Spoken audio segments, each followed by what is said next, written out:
Zoe Antel Yes. and Jessica Kaplan, both from Vanderbilt. Their business is Ready Dress Go, lowercase, which I misspelled in a previous communication, so I apologize to Zoe and Jessica. But Zoe and Jessica, it's all yours. Awesome. Good afternoon. My name is Jessica. And I'm Zoe. And we are here today to present our business, Ready Dress Go, providing professional attire aimed to inspire to young women starting their careers. Ready Dress Go will revolutionize professional attire for young women as they get dressed to enter the workplace. As Vanderbilt freshmen who had just joined a business fraternity, Jessica and I were always going to events where we had to dress in business attire. We personally experienced difficulty trying to find professional clothes to wear that were comfortable, accessible, and fashionable, and we knew we couldn't be the only ones. We understood this wasn't just a problem that we personally experienced, but one that was affecting young professional women on and off college campuses across the country. It was on a walk back from one of these business fraternity events when Jessica was complaining to me about the clothes that she was wearing. And that's when I turned to her and asked, why don't we do something about this? It was in that moment that we launched Ready Dress Go. Shortly after, we began extensive customer discovery with members of our target demographic. We conducted over 50 interviews with women, which we then coded to quantitatively better understand our target market. We found that 76% of college-age women feel limited by existing professional attire style options. 83% of these women express concerns about the cost of professional attire, and 90% are overwhelmed by the experience of shopping for business clothes. As entrepreneurs, we know that understanding our target market is key to a successful business. Our participation in Vanderbilt's pre-launch and post-launch programs gave us the tools to identify how and where to gain insights into our target customers. So we crafted a customer discovery survey using a series of questions that would reveal young women's past experiences in shopping for and in wearing professional attire, and how those experiences could also be improved. It was through these conversations with members of our target demographic that inspired the value proposition behind Ready Dress Go. Ready Dress Go is an e-retail platform that helps young, aspiring businesswomen who want to feel confident in the workplace by increasing the comfort, quality, and accessibility of stylish professional attire. RDG inspires women as they enter the professional world by fostering a dynamic community of like-minded women. Our work attire is fashionable yet professional, comfortable but still bold, all without breaking the bank. At our core, our brand is centered around empowering women, and while our business model has evolved over time, our true mission has persisted. Before we dive deeper into our business, we want to take a moment to reflect on our journey as entrepreneurs. In this photo here, you can see Jessica and me at the Fall 2019 GSEA competition, the first time we ever pitched in front of judges. We came to this competition with high hopes for a cash prize, but instead left knowing that we would be back the year following and that we had a lot to do in the meantime. The main element of feedback we received in 2019 was that although our concepts were there, our business was missing the necessary product samples in order to execute our launch. Well, take a look at what we're wearing now. These aren't just our prototypes of what our clothes may look like either. These are the final samples of our collection that we will be starting to sell to customers in just over 2 weeks. In the time since we were last at GSEA, we have finalized our product sample development, sourced fabrics from Bulgaria, interviewed and hired a manufacturing partner, and pivoted our collection as a result of COVID. And through it all, we learned more than we ever could have imagined, and grew together as entrepreneurs. One of the most important skills that we gained through this process of developing Ready Dress Go has been learning to gauge what is within and what is outside our capabilities. We started Ready Dress Go with the idea that we could learn everything necessary to succeed. But now that we've grown as entrepreneurs and have more experience under our belts, we're able to decide when to solve problems internally versus leaning on outside professionals to outsource certain projects. Zoe and I are the CEOs and co-founders behind the brand. With our differing backgrounds and varying skill sets, together we make the perfect duo to lead Ready Dress Go. Zoe is the financial brain of our team. Through her studies of data analysis and business at Vanderbilt, she brings an analytical mindset that is essential for our partnership. I bring the marketing perspective to the brand. My major at Vanderbilt is human and organizational development, and my past internships in business development have enhanced my interpersonal and creative thinking skills. Additionally, last year, we were accepted to be on the steering committee for Nashville Fashion Week, an internship that gave us hands-on experience in the fashion world. Through this internship, we learned about the Nashville design startup ecosystem and networked with industry professionals who have since become our company's own advisors.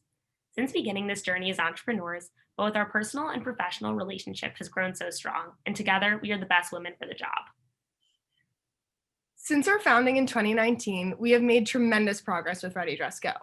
In the fall of 2019 and spring of 2020, we participated in the pre-launch and post-launch programs sponsored by Vanderbilt. These competitive incubator programs pushed us to define our value proposition, conduct customer research, and pitch our ideas to investors. In the spring of 2020, we interviewed over 15 different manufacturers until we landed on our current partner, Prang Apparel, based in Nashville, Tennessee. Ready Dress Go is proud to support a local manufacturer that was founded and is run by Megan Prang, a female entrepreneur. We love how both of our missions are female-centered. Also, Prang Apparel provides fair wages to their employees, which is important to us given that we are a locally grown business that prioritizes ethical practices. Additionally, this past summer, we started launching our digital platforms, starting with our website. And under a month ago, we launched our social media, and our Instagram already has over 330 followers, a number that we see increase every single day. Finally, this brings us to our 2021 launch. On February 22nd, we will be officially launching Ready Dress Go through a pre-order model where customers can order our work from home set and they will receive their business wear 6 weeks later. We couldn't be more excited about our launch, and we get to share all the details with you here today. Our revenue model is selling our work from home set through the iFund Women platform, a crowdfunding site that empowers female-founded businesses to raise capital. We will be selling our top for $70, our blazer for $150, and the set for $200 total. This direct-to-consumer model will allow for us to sell at retail prices that we have validated through extensive competitor research, as well as through surveying our target demographic on what they believe to be reasonable prices for the high-quality products that we are providing. The top in the work from home set is loosely fitted and purposefully in a neutral gray color. The top's fit is comfortable for women who range in chest sizes, and it has wide enough straps where the bra will never be seen. Our blazer is a power piece that is comfortable and functional. The ultra stretch fabric that is used to make this blazer makes it perfect for business meetings, or it can be transitioned to more casual clothing for young women. The pockets are wide enough to hold an iPhone, as this was consistent feedback we received from our initial customer interviews. Both of the garments are wrinkle-free and machine washable and have simple washing instructions, perfect for young women who don't have the time or extra cash to spend on a dry cleaning service. The work from home set is simply just the beginning, as our product line will continuously expand year to year. The customer acquisition strategy for RDG includes a college ambassador program and an e-retail platform.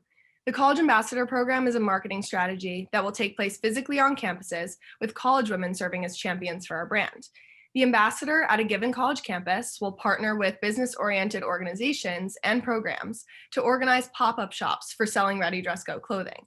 And with over 5,300 colleges in the US, there's so much room for future expansion of this model. The second key way we will acquire customers is by leveraging an online presence, which we have already begun to develop with our launch approaching. As mentioned, this e-retail platform consists of a user-friendly website and social medias, including Instagram and Facebook. Through promotions and advertising on social media, Google SEO, and more, we have already begun to direct traffic to our website and to our socials.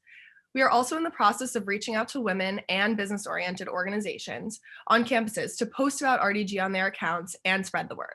In fact, Dartmouth Women in Business has already approached us with potential ambassadors they have in mind to promote our brand on their campus. However, our brand is so much more than simply products. RDG supports women by providing customers the opportunity to join a community of like-minded businesswomen. After purchasing a product, the customer receives an invitation to join the boardroom, where she gains access to exclusive promotions, an inclusive community, and a monthly newsletter. Content for the newsletter consists of professional tips, articles, and blog posts from the RDG team and other members of the boardroom. Through both the brand and products, RDG will inspire women as they get dressed to enter the professional world, one outfit at a time. Ready Dress Go's target market is 18 to 24-year-old females entering the business world who are at the start of their professional journeys. On the younger end, we have underclassmen students who are pursuing internships both during and between the academic semesters. The middle range of our customers are upperclassmen students who are going through really important interview processes, looking ahead at jobs after college. And then we have the older end of our target market who are recently graduated women in their first full-time jobs. Our total addressable market is 11.5 million women in the United States. These women are currently enrolled in college or 1 to 2 years post-graduation. Our serviceable addressable market is approximately 13% of our TAM, 1.05 million women. This fraction of university and recently graduated women are pursuing or graduated with a professional-related degree, including but not limited to a degree in business, econ, or pre-law.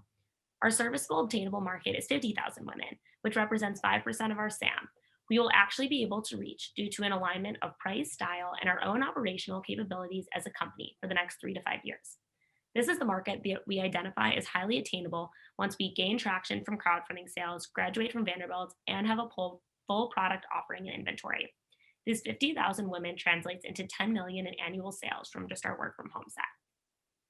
What separates us from other brands that sell business wear is catering to the specific needs of a young professional woman.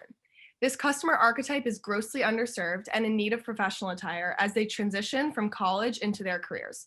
What differentiates RDG is the company's ability to focus on quality of products, a fashionable style, youthful attire, and comfortable options. As you have seen today, readydressgo has made tremendous progress to date. However, we are only just beginning. We have big plans for the future of our company into our senior year of college and beyond. As Vanderbilt students and entrepreneurs, we have gained so much from this experience, including an amazing friendship between Zoe and myself, and credible connections with the Nashville entrepreneurial community, and skills about perseverance and dedication that will stick with us for the rest of our lives. Today's competition is instrumental in the future growth for readydressgo. To date, minute. we have raised over $11,000 through pitch competitions, grant earnings, and personal investments. Winning today's competition will allow for us to continue product development for our future collections and reach more customers in our first year of sales. Also, we have big plans to expand our collection. We believe that the $3,500 prize is exactly the push we need to sell 200 work from home sets this year, which totals to $40,000 in annual revenue. This is not including revenue from our pant design that has been put on pause for the pandemic and will be released later this spring, given that there's a need for them if we transition out of work from home. Even bigger than revenue is that we hope to reach more and more women who we can inspire as they enter the professional world every single day. Thank you for your time and support of readydressgo, and we look forward to answering your questions. Thank you, Jessica and Zoe. All right, judges, I'll open it up to you guys for questions. I'll start. You guys have been at this for close to 2 years, it seems, and you're now wearing the first examples of your collection. Have you had any sample sale experience in that period of time? Can you tell us about any of the product, just the financial aspect that you've encountered in the last 2 years? Yeah. Sorry, the product side or the The financial side, sample sales. What kind of traction have you gotten? How much money have you made? I've seen you raise $11,700. But have you had any experience on campus selling these products, or are we at that stage right now? This is that stage right now. So we have been, essentially the best way to explain it is that we started off with no background of designing clothes and an idea in our head of what we wanted to provide to these women. And starting at that point, and that put us at a disadvantage just in terms of trying to start a brand from scratch. And we've been in and out of development, making these products exactly perfect and exactly what we want them to be and exactly what our customers want. So that's involved a lot of, we had, a first round of samples, and we had as many people as we could try them on. And even if it wasn't in their size, to come in while someone else was trying them on and give as much feedback as possible. So that's kind of how we know that these are what people want because of the amount of feedback that we've gained on them, but we have not done any sample sales. And this launch that we're talking about is going to be the first time that we're going to have other people wearing and purchasing our clothing. Yeah, and I pulled up some of our financials, and these are our projections for this year. Question. How did you talked about the work from home set, how did the change with COVID and people working from home, what are specific things that you had to adapt because of that new reality? And then how do you envision if actually people start going back to work, how do you envision going back to that? Great question. So it was a couple of months ago when we're looking at our top blazer and pant collection, and Zoe and I looked at each other and we're like, something's not right here.